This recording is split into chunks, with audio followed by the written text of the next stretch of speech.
যে আমাদের এখন চা হচ্ছে। সকালবেলা আমরা রুটি তরকা করে খেয়ে রেশনে গেছিলাম, তাড়াহুড়ো ছিল, সেই জন্য টিফিনটা দেখানো হয়নি। এখন আমরা সকালে উঠে ফার্স্ট সকালে চা খেয়েছি, 2 কাপ চা। তারপরে এই এখন রুটি তরকা এসে খেলাম, খেয়ে এখন হচ্ছে এই আবার চা হচ্ছে, দুধ চা। আর এখানে এই ভাত উপর দিয়েছি, এখনও রান্না বসায়নি। এই মাংস এনেছে আর হচ্ছে সবজি ডাল করা আছে। এই যে এখানে সবজি ডাল আর আলু ভাজা করা হয়ে গেছে, এবার শুধু জলপাইয়ের চাটনি করব আর মাংস করব। এই যে বাজার থেকে এই মাছ এনেছে, এই মাছ মা কাটছে বসে। আমার মা আর ভাইপোর এক জায়গায় নিমন্ত্রণ আছে, সের জন্য আবার প্রেজেন্টেশন কিনতে গেছিলাম। হচ্ছে দেখাবো কি কিনে এনেছি। সকাল থেকে উঠে শুধু দৌড়েই বেড়াচ্ছি, এখনও রান্নাঘরে ঢুকতেই পারিনি। আমি 11:30 বেজে গেছে। এই চাটা খাচ্ছি, চাটা খেয়ে তারপরে রান্না বসাবো। এখন এই বাজার করে এনেছে, সবজি বাজার। এই যে সবজি বাজার করে এনেছে, এগুলো এখন বাস্কেটে তুলে গুছিয়ে রাখি। এই ফুলকপি, বাঁধাকপি এনেছো না? এই তো, হ্যাঁ, বাঁধাকপি, ঝিঙে, পেঁয়াজকালি, পালং শাক, মূলো, কুমড়ো সব নিয়ে এসছে, ধনেপাতা। এগুলো এখন আমি ফ্রিজে গুছিয়ে রেখে দিই চা খেতে খেতে।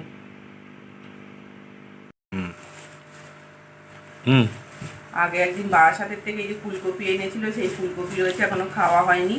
আজকে আবার বাজার থেকে ফুলকপি এনেছে। ফুলকপি খেতে আমরা খুব ভালোবাসি। এই এখন আমি গুছিয়ে রাখছি, বাজারটা তুলে রাখি, তারপরে রান্না করব। করে আবার আজকে অনেক কাজ আছে এখনো। শীতে জামা কাপড় সব বার করতে হবে, ঠান্ডা পড়ে গেছে, ভালোই ঠান্ডা লেগেছে খুব। তারপরে আমার মার বাড়ির কাজ হচ্ছে, সেই বাড়ি দেখতে গেছিলাম, কতদূর কি হয়েছে, আবার বিকেলে যেতে হবে দেখতে।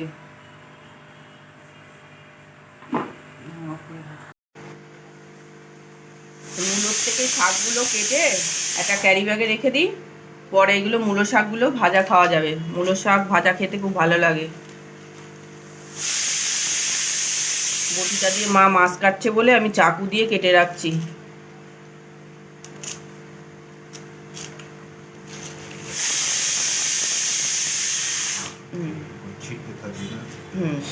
এগুলো এবার একটা ক্যারি ব্যাগে রেখে দিই।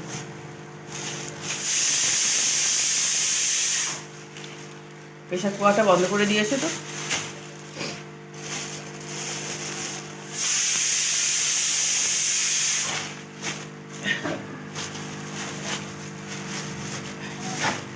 এইবার ফ্রিজের মধ্যে এই ক্যারি ব্যাগ বাঁধা অবস্থায় রেখে দেবো। আর এই কাঁচা লঙ্কাগুলো একটা ক্যারি ব্যাগের মধ্যে ঢুকিয়ে রাখি। কুমড়োটা চাকু দিয়ে কাটা যাবে এরকম করে?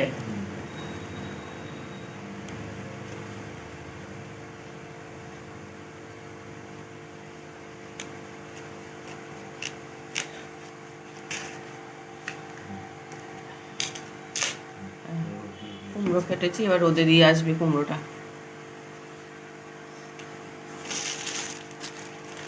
কাঁচা লঙ্কাগুলো এবার আমি বোটা ছাড়িয়ে সব ক্যারি ব্যাগে ঢুকিয়ে রাখি।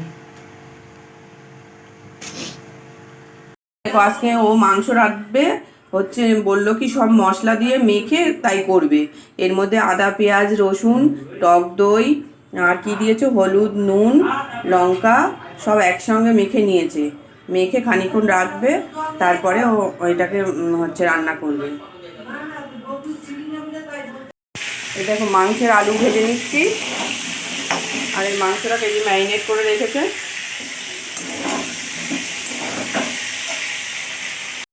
এই দেখো নতুন লোক রান্না করছে, আমাকে বললো তুমি করো মাংসটা, আমি রান্না করে দিচ্ছি। বললাম তাহলে তুমি করো, আমি তাহলে বাসন কোসন মেজে নিই।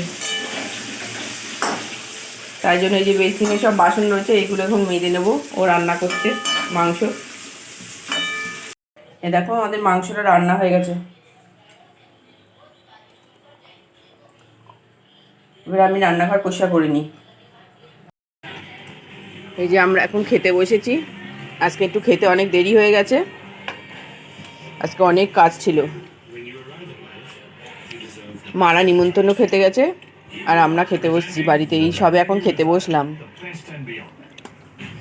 কেমন হয়েছে বলো, নিজে রেঁধেছো, কেমন খাচ্ছ নিজে রেঁধে? তুমি ভালো রেঁধেছো নাকি আমি ভালো রাঁধি, কোনটা? আমি ভালো রাঁধি? এটা তো সত্যি কথা বললে না।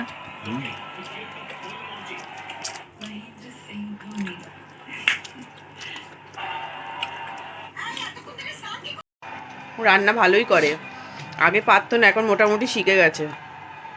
মাঝে মধ্যেই বাড়ি থাকলে রান্না করে, খারাপ রান্না হয় না, ভালোই হয়।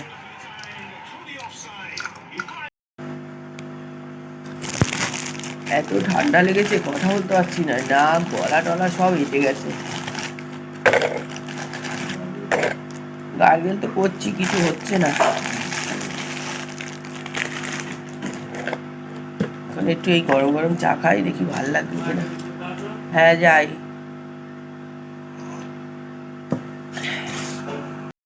শীত পড়ছে না, শীত পড়ছে না, এই শীত পড়ে গেল।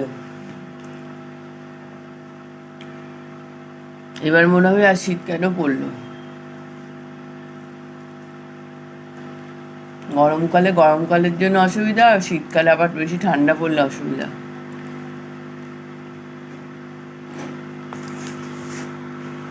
এত ঠান্ডা লেগেছে, মানে শুধু মনে হচ্ছে গরম চা খাই বারবার। একটু আগেই চা খেলাম, তাই আবার ওকে বললাম, তাই ও একটু চা করলো, হয়েছে দুধ চা।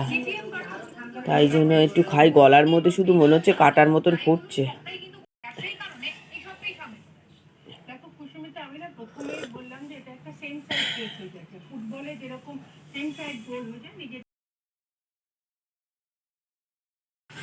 আজকে সকাল থেকে বসেই আছি, ঘুম থেকে উঠে পড়ে।